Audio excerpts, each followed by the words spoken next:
बिस्मिल्लाहिर्रहमानिर्रहीम। Welcome to study corner. उम्मीद है आप सब खैरियत से होंगे। तो आज की इस वीडियो में मैं इम्पोर्टेंट केसेस डिस्कस करने वाली हूँ आपसे, जैसे कि केस आपके सामने है भी। और आज मैंने टॉपिक चूज़ किया है कि आज हम डिस्कस करेंगे important cases regarding guardianship matter. जैसे कि आपको पता है कि कोर्ट गार्डियन वैसे तो लीगल कस्टोडियन या नेचुरल कस्टोडियन पेरेंट्स होते हैं, लेकिन बाज़ वक़्त पेरेंट्स की सेपरेशन हो जाती है तो कोई ना कोई इनमें से लीगल कस्टोडियन बनना चाहता है। इसके अलावा अगर पेरेंट्स की डेथ हो जाए तो जो उनके बच्चे होते हैं till they attain the age of majority और मेचोरिटी, तो उनके मेजर और मेच्योर होने तक उन माइनर्स की देखभाल के लिए, उनकी लुक आफ्टर के लिए भी कोर्ट गार्डियंस को अपॉइंट कर सकती है। और वो तमाम जो है कोर्ट के आगे फिर रिस्पॉन्सिबल होते हैं। ये जो तमाम मैटर होते हैं ये गार्डियन एंड वार्ड्स एक्ट है उसके तहत करते हैं। और गार्डियंस एंड वार्ड एक्ट का सेक्शन 7 है जो कि वेलफेयर ऑफ द चाइल्ड की बात करता है। 7 और 25 के तहत ज़्यादातर मैटर होते हैं। इसके अलावा सेक्शन 15 है जो अपॉइंटमेंट ऑफ सिविल गार्डियनशिप की बात करता है, यानी कि एक से ज़्यादा भी गार्डियंस अपॉइंट हो सकते हैं। जैसे ये मैंने आपको बात बता दी कि सेक्शन 15 है, इसकी क्लॉज 4 है, बहुत इंपॉर्टेंट होती है, अक्सर हमारे लिए हेल्पफुल होती है। हम इस तरह के मैटर देखते हैं और ये तमाम जो प्रैक्टिसिंग लॉयर हैं उनके लिए और लॉ स्टूडेंट्स के लिए हेल्पफुल चीज़ें होंगी। ये तमाम वीडियो इसलिए आखिर तक ज़रूर देखिएगा। अच्छा, और एक बात जो मैंने कह दी है कि सेक्शन 7 और 25 के तहत ज़्यादातर गार्डियनशिप के मैटर्स होते हैं। और दूसरी बात ये कि जो सेक्शन 7 है ये वेलफेयर ऑफ द चाइल्ड की बात करता है, इसीलिए हम जितने भी आज केस लॉ डिस्कस करने वाले हैं वो तमाम वेलफेयर ऑफ द चाइल्ड को देखते हुए कोर्ट्स ने डिसाइड किए, चाहे वो ट्रायल कोर्ट्स थी, हाई कोर्ट है, कोई किसी की डिस्ट्रिक्ट कोर्ट है या सुप्रीम कोर्ट तक बात अगर अपील में या फिर इस तरह से जाती है। अच्छा, तो हम इसके लिए वेलफेयर ऑफ द चाइल्ड की हमने बात की है, तो सबसे पहले वेलफेयर के अकॉर्डिंगली हम एक केस देख लेते हैं। अच्छा, ये दो केस मैं आपके सामने लिख रही हूँ। PLD 2001 Karachi, page 371। और एक केस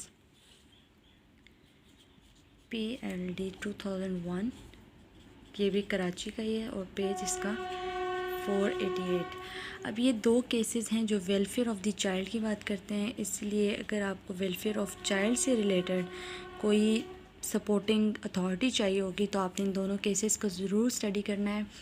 इसमें वेलफेयर ऑफ द चाइल्ड की बात हुई और साथ में कोर्ट ने ये कहा है कि जब भी कोर्ट किसी को लीगल गार्डियन मुकर्रर करेगी, अपॉइंट करेगी, तो वो जो मेन चीज़ देखेगी subject matter welfare of the child है।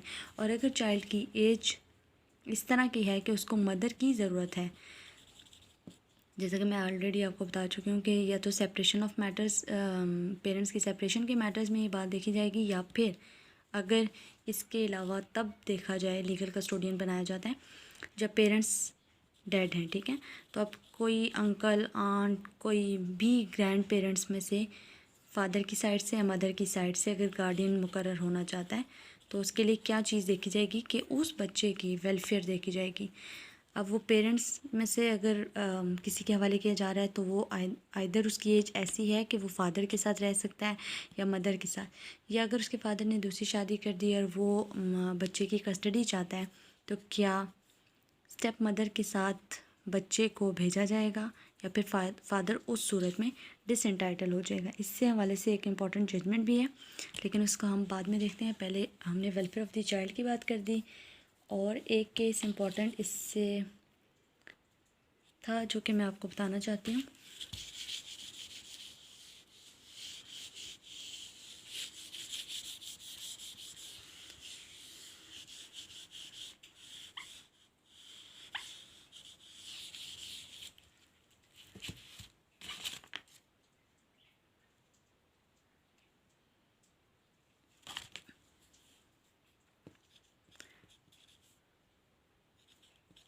ये सुप्रीम कोर्ट का है। सुप्रीम कोर्ट अच्छा, इस केस को आप थॉरली डिस्कस करिएगा और रीड कर लीजिएगा। मैं आपको आपके साथ सिर्फ सिंपल सी बात इसकी कह सकते हैं, सिर्फ क्रक्स आपको बताने लगी हूँ। पहले जैसे मैंने बताया कि वेलफेयर ऑफ़ द चाइल्ड की हमने बात की है, लेकिन इस केस में हुआ ये था कि सुप्रीम कोर्ट ने डायरेक्शन दे दी थी कि जो राइट, नॉर्मल राइट बनता था मदर का, ठीक है, नॉर्मल राइट ऑफ मदर को कर्टेल कर दिया गया था, या उसने लूज़ कर दिया था मदर ने नॉर्मल राइट, और उस राइट को कर्टेल करके कोर्ट ने चाइल्ड कस्टडी को वेलफेयर ऑफ़ द चाइल्ड देखते हुए मदर से वापस ले लिए थी। इस वजह से कि अगर मदर रीमैरी कर लेती है, ठीक है, यानी कि जो मदर है उसका नेचुरल गार्डियन भी है, उसका राइट भी बनता है कि उसके पास जो बच्चे बहुत छोटे हैं उनका राइट उसको जाए। लेकिन अगर मदर ही दूसरी शादी कर लेती है तो फिर उस सूरत में उसका वो जो राइट है वो ख़त्म हो जाएगा और वो डिसएंटाइटल हो जाएगी। अब ये डिसएंटाइटलमेंट की अगर बात हो रही है तो यहीं पे मैं आपको एक केस और बताती हूँ कि ये केस है जी 2018 का 2018 का। ये भी सुप्रीम कोर्ट का डिसीजन है, 427 सुप्रीम कोर्ट पेज 427 है और उसका पेज 343 था। अच्छा, इस केस में ये बात हुई थी जी कि अगर वालिद यानी कि जो फादर है वो गार्डियन है, लेकिन वालिद अगर दूसरी शादी कर लेता है तो वो चीज़ उसे डिसएंटाइटल नहीं करेगी। किस वजह से कि जी माइनर डॉटर्स हैं और वालिद ने दूसरी शादी कर ली है तो अब स्टेप मदर होगी। लेकिन अगर माँ दूसरी शादी कर लेती है और सिचुएशन वही है कि माइनर डॉटर्स ही हैं इस केस में, तो फिर वो चीज़ उसे डिसएंटाइटल कर देगी और ऐसी सूरत में जो कस्टडी है वो बाप को दी जाएगी। यानी कि इस केस में 2 से 3 इम्पॉर्टेंट बातें हुई हैं। एक तो ये कि फ़ादर डिसएंटाइटल लाजमी नहीं कि हर सिचुएशन में हो। अभी केस की सिचुएशन से सिचुएशन वेरी करने की वजह से जो है ना, प्रिंसिपल्स भी कोर्ट जो है अपने सेपरेट डिटरमिन करती है, क्योंकि मेन हमारा जो थीम होता है किसी भी केस को सॉल्व करने का वो वेलफेयर ऑफ़ द चाइल्ड का है। तो फादर को डिसएंटाइटल हमेशा नहीं किया जाएगा कि अगर उसने शादी कर ली है दोबारा, ठीक है, यहाँ बल्कि मैं री मैरी लिख दूँ ताकि आपको समझ रहेगी।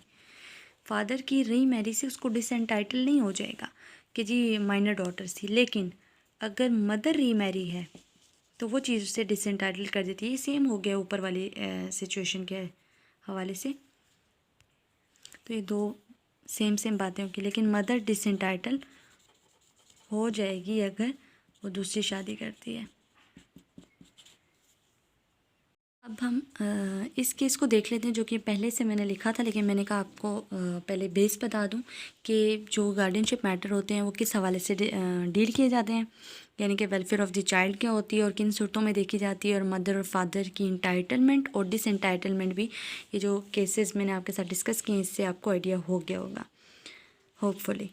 अच्छा, ये जो केस है 2019 YLR 269 Lahore high court Lahore का, इस केस में जी हुआ ये था कि कोर्ट ने कहा था कि अगर अपील का फिनोमेना बीच में आ रहा है और कोई अपील करने में जो एप्लीकेशन है फॉर कंडोनेशन ऑफ डिले, उसकी फाइलिंग में गार्डियनशिप मैटर्स में कोई अगर डिले हो रहा है किसी भी किस्म का, तो उसको इस व्यू के साथ डिसाइड किया जाएगा कि वेलफेयर ऑफ माइनर मतलब किसी भी तरीके से मुतासर ना हो।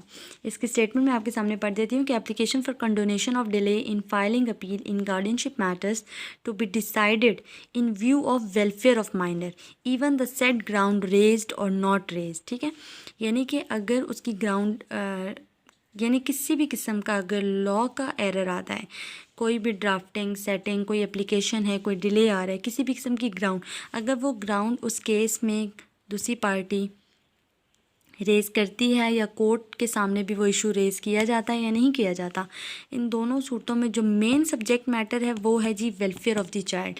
तो वेलफेयर ऑफ माइनर को सामने रखते हुए matter should be decided in view of the welfare of minor either the ground discussed is raised और नॉट। और इसके अलावा एक और केस है सेक्शन 12 और 25 के हवाले से, इसको भी हम देख लेते हैं।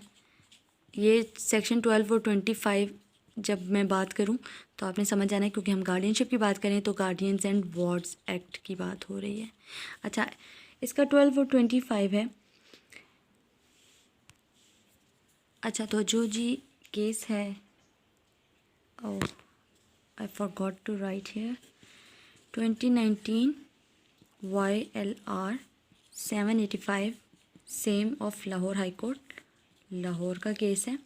अच्छा, इस केस में भी जी बच्चे की कस्टडी का मैटर था कि कस्टडी किसको देनी है। तो अब ऑब्वियसली फादर और मदर के दरमियान ही होगा। फादर था इस केस में गवर्नमेंट सर्वेंट,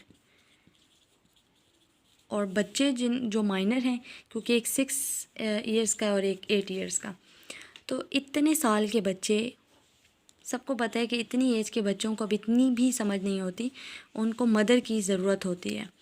और अगर सिचुएशन के हिसाब से केस डिसाइड होगा और कोर्ट ने देखना है कि वेलफेयर ऑफ द चाइल्ड किसके पास है, तो वेलफेयर ऑफ चाइल्ड, अगर गवर्नमेंट सर्वेंट है फादर, इसका मतलब कि वो प्रॉपर टाइम नहीं दे सकता अपने बच्चे को।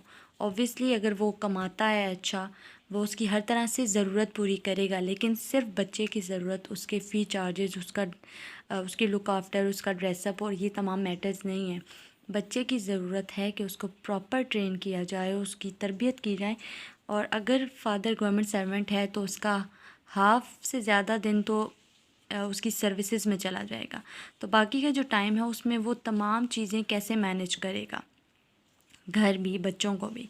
इसलिए कोर्ट ने ये डिसाइड किया कि जो बच्चों की कस्टडी है मदर को दी जाए, क्योंकि मदर हाउसवाइफ थी और हाउस होल्ड लेडी के काम क्या है, वो अगर सारा दिन घर रहेगी, कोई जॉब नहीं करती, कुछ भी नहीं और करती, तो बच्चों की तरबियत ज़्यादा अच्छे से कर सकती है और उनको प्रॉपर टाइम दे सकती है।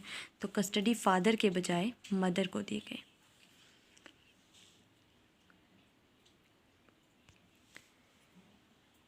इसी तरह आपको पता है कि बाज़ औक़ात ऐसा होता है कि पेरेंट्स में से कोई एक पेरेंट ज़िंदा नहीं होता, तो उसकी जगह उसके फादर मदर या ग्रैंड पेरेंट्स जो हैं उनमें से कोई केस कर देता है।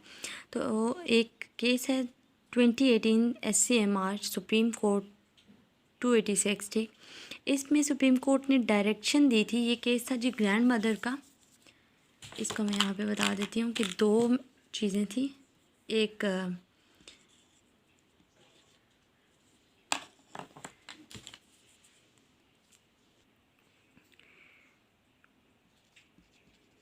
ग्रैंड मदर और दूसरी तरफ फादर थे।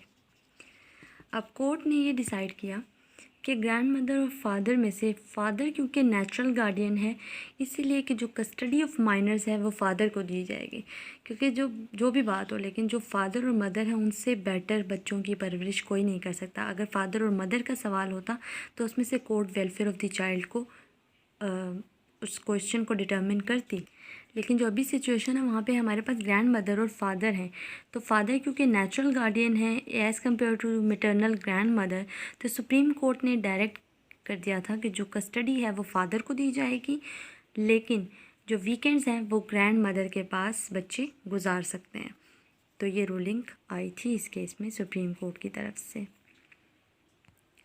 ये 2 बातें हमने पहले डिस्कस की हैं कि मदर की दूसरी शादी उसे डिसएंटाइटल कर देती है, और इसके अलावा फादर गार्डियन हो सकता है। तो इससे रिलेटेड 2 केसेस, एक तो हमने डिस्कस कर दिया, लेकिन अब मैं साइटेशन आपको दोनों की दे रही हूँ।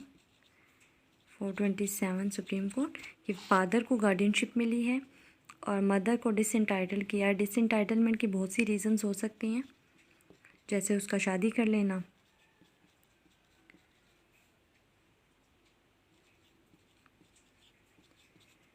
और उसका शादी करके जाना। मदर की डिसएंटाइटलमेंट इस वजह से भी बनती है कि जब वो शादी करके चली जाती है तो उसके जो बच्चे हैं, माइनर डॉटर्स हैं फॉर एग्ज़ाम्पल, तो वो जो इंसान वो नामहरम होगा अब उसकी बच्चियों के लिए। स्टेप फादर तो है, अब स्टेप मदर के हवाले से तो और तरह के इश्यूज़ होते हैं हमारी सोसाइटी में भी, हमें जिस तरह से नॉलेज भी है, लेकिन स्टेप फादर के हवाले से जिस तरह के हमें शरिया के तौर पे भी जो इश्यूज़ हैं, जो इस्लामिकली हमें अलाउ नहीं है, नामहरम के हवाले से जो मसाइल बन सकते हैं, इस वजह से भी कोर्ट इस तरह की सिचुएशन में फ़ादर को राइट दे देती है, लेकिन मदर को किसी तौर प्रेफर नहीं किया जाता।